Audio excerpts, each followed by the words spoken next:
Olá, pessoal, tudo bom com vocês? Iniciaremos agora mais uma disciplina, biossegurança, no caso, nas ações de saúde.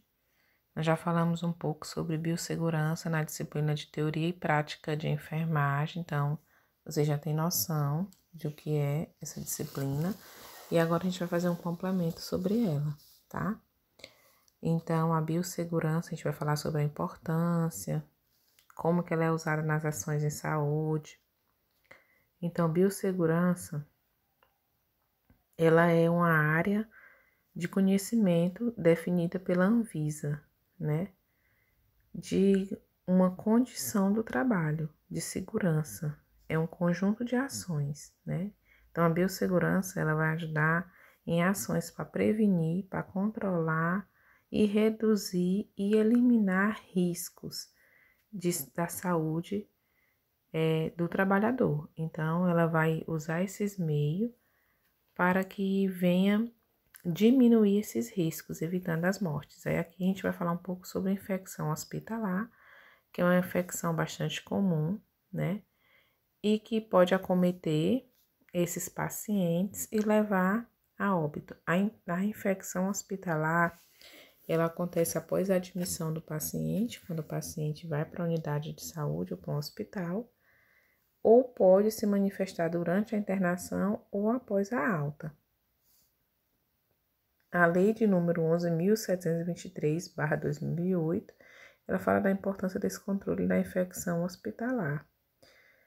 E são bastante comum, né? Essa questão da infecção. Então, qualquer tipo de infecção adquirida após a entrada de um paciente em um hospital ou após a sua alta. A infecção ela pode estar diretamente relacionada com a internação ou com algum tipo de procedimento. Em questão da limpeza, ou a questão de uma cirurgia, a questão de algum problema relacionado com bactéria, vírus, fungo. Então, a infecção ela acontece por micro-organismos, tá? Esses micro-organismos podem ser vírus, bactéria, protozoários, e ele se prolifera e multiplica no corpo humano. Essa infecção ela pode ser causada por falta de asepsia no meio ambiente, no material, no paciente ou na equipe que atende. Lembra que eu falei também bastante sobre asepsia e antissepsia. A antissepsia é essa redução da carga microbiana em tecidos, como a pele e mucosas.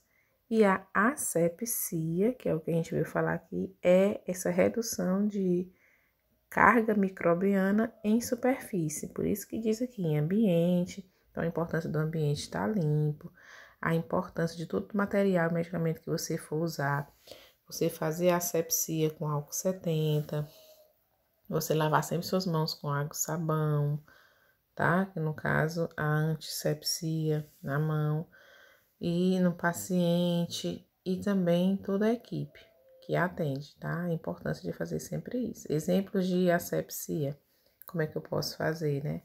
Eu posso estar lavando as mãos, eu posso estar esterilizando os materiais, a questão do papel toalha nas mãos, a questão de não sentar na cama dos pacientes, isso tudo a equipe de enfermagem tem que estar orientando. A questão de não colocar os materiais no chão, né? Os materiais que é usado com o paciente, a remoção de bactéria. Você tá limpando o aparelho de pressão com álcool 70, você tá sempre lavando as mãos. Toda vez que você for preparar a medicação, lavar as mãos, usar luvas, tá? Então, como é que adquire? A pessoa é obrigada a internar no hospital para fazer algum tipo de tratamento, né? E ela acaba pegando essa infecção diretamente relacionada com o procedimento a ser utilizado. Ou seja, ela vai tentar se tratar e ela pode gerar um problema muito sério para ela, né? Essa infecção pode levar ela para UTI, para um centro cirúrgico, tá? E existe uma portaria de número 2616/98 pelo Ministério da Saúde, e as cirurgias, ela existe 3 a 4 tipos de classificação, né? Que são limpas, realizadas em tecidos estéreis ou de fácil descontaminação na ausência de processo infeccioso e respiratório, ou urinária nas condições ideais da sala de cirurgia do ovário, né? Aí tem as contaminadas, a potencialmente contaminada, que é realizada em tecido de difícil descontaminação, né? Com a penetração de trato digestório,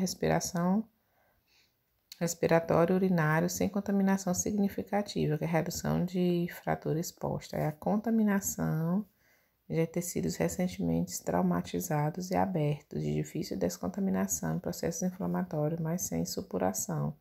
Apendicite, né, já é uma situação que pode gerar uma infecção maior. E as infectadas, que são por tecidos necróticos, que são feridas sujas, né? Então, aqui é uma classificação, né? Então, existe um tipo de cirurgia que é mais simples, outras que é potencialmente contaminada, outras que são contaminadas, outras que são infectadas.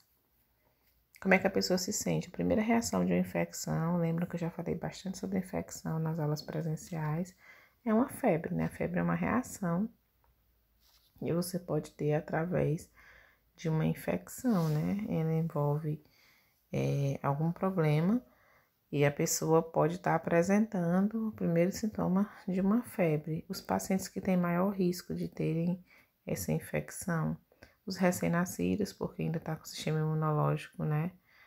Não tão preparado, as pessoas acidentadas, porque elas já podem ter uma hemorragia, pode estar com o sistema imunológico abalado, né? Ela pode estar perdendo muito líquido. Pacientes que têm neoplasia maligna, câncer, né? Que faz quimioterapia, radioterapia, eles ficam muito propícios a pegar infecção. Pessoas que estão recebendo órgãos, né? Os diabéticos, que abala muito essa questão da imunidade, os idosos, que a imunidade também é bastante abalada. E as pessoas que são soropositivas, né? Pessoas que são portadoras do vírus da AIDS, porque ele é uma doença que abala o sistema imunológico, né? A pessoa não morre de AIDS, ela morre das doenças imunossuprimidas, que são as doenças que causam a morte desses pacientes. Diagnóstico de infecção, como é que eu vou perceber essa infecção? Ela é uma observação direta do paciente, uma análise do seu prontuário, né? Eu vou estar avaliando esse prontuário, vou ver exames de laboratório, eu vou estar avaliando, e se ela apresentar após 72 horas de admissão, né, da entrada desse paciente, ou convencionada infecções hospitalares, aquelas que são manifestadas antes de 72 horas pela internação, quando são associadas a algum procedimento médico ou uma infecção no recém-nascido, transmitida pela placenta, associada por uma rota superior de 24 horas. Então, é esse diagnóstico que a gente pode perceber de algum tipo de infecção. Geralmente, ela é tratada com antibióticos de 14 a 30 dias, a pessoa fica geralmente internada. Para prevenir, eu tendo maior cuidado em relação à instituição hospitalar, aos trabalhadores e pacientes, a questão de limpezas, a questão dos cuidados no número de visitas, na qualificação da assistência do hospital, vigilância sanitária. Existe também a CIPA, que a gente vai falar no próximo slide, que tanto evita acidentes como evita essa questão de infecção, porque ela vai ver o ambiente de trabalho, então ela vai estar ajudando de forma geral.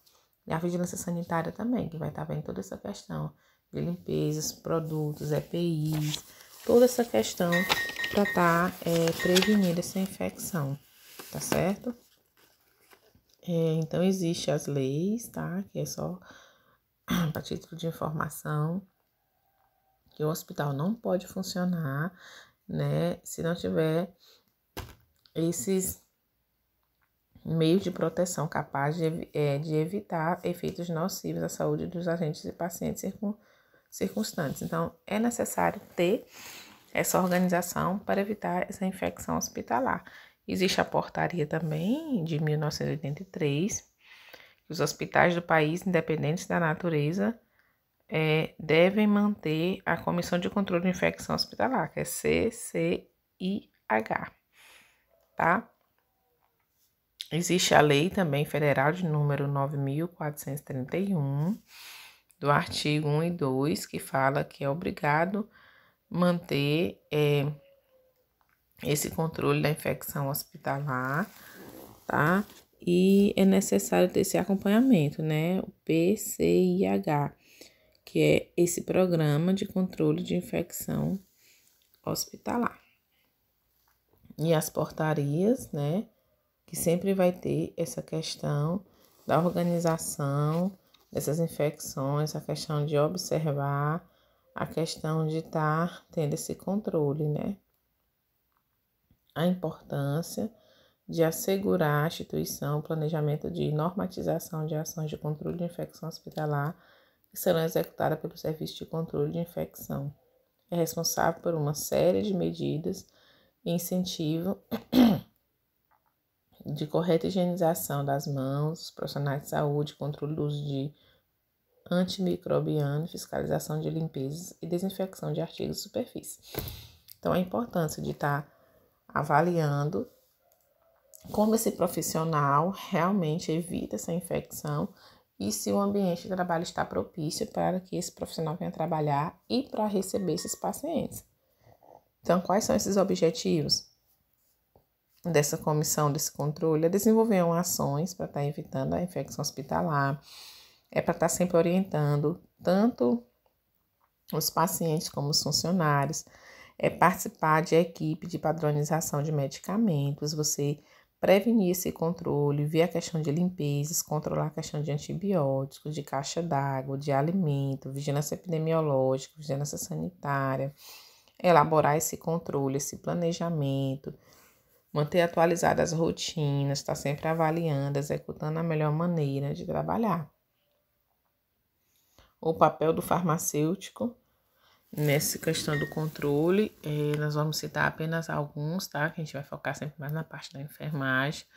Mas é trabalhar com esse controle, é estabelecer essas políticas internas, é estimular o uso de embalagens únicas e estéreis, né, nessa questão dos medicamentos, tá vendo a questão das validades dos medicamentos, a questão de ver esse desenvolvimento desses projetos de pesquisa, a questão de estar sempre orientando, fazendo treinamentos com a equipe, tá? E apesar de muitos esforços, o Brasil ainda enfrenta uma realidade adversa daquilo que pode julgar satisfatório, tá? Carência de recursos humanos e materiais nas instituições de saúde. Então, o que a gente pode ver? Infelizmente, as instituições públicas, a gente vê uma carência muito grande. Infelizmente, é muito comum essa questão da falta de higiene, de falta de produtos, de materiais, e acontece ainda muita morte em relação à questão do controle de infecção hospitalar, questão de infecções hospitalar, né? Então, é preciso haver uma interação maior desse setor, tá? Uma melhoria, treinamentos necessários para que a pessoa venha estar desempenhando e realmente ele ter uma condição de trabalho para estar para estar recebendo esses pacientes, ter uma questão de trabalho digno, né? Um espaço físico, material, para que realmente venha ter esse controle de infecção, tá? Então, ela é composta por enfermeiros, farmacêuticos, médicos, infectologista, pediátrico, técnico de enfermagem, técnico administrativo. A equipe toda é responsável por esse controle, a equipe toda contribui, tá? Melhor forma, tá certo? Só lembrando que essa questão de infecção hospitalar, você também, em você estar se preocupando com o paciente, você vai estar cuidando também da sua própria saúde, tá bom? Porque você vai estar protegendo a sua saúde. Então, são constituídos por consultores e executores. Enfermeiro deve ser de preferência um dos executores com a carga horária mínima de 6 horas ou 4 horas nos demais profissionais. Para estar vendo todo esse controle, né? E os tipos de infecção, geralmente a gente pode ver que existem situações cirúrgicas, respiratória, sepse, que é no caso a septicemia, né? Que é a infecção generalizada, que leva a óbito. Então, necessita desse controle. Existem muitas infecções comuns, que é mais causada por pneumonia, de pacientes que ficam internados muito tempo, são propícios a pegar esse tipo de infecção. ou infecções do trato urinário, da pele ou do sangue, tá certo? Então, essa aqui foi a nossa primeira aula em relação a infecções hospitalares e a questão da biossegurança em ações de saúde. Pessoalmente, a gente vai ter aulas e vamos estar retirando as dúvidas e tá esclarecendo mais sobre o assunto. Iniciaremos agora e continuaremos o assunto sobre a CIPA. Obrigada pela atenção.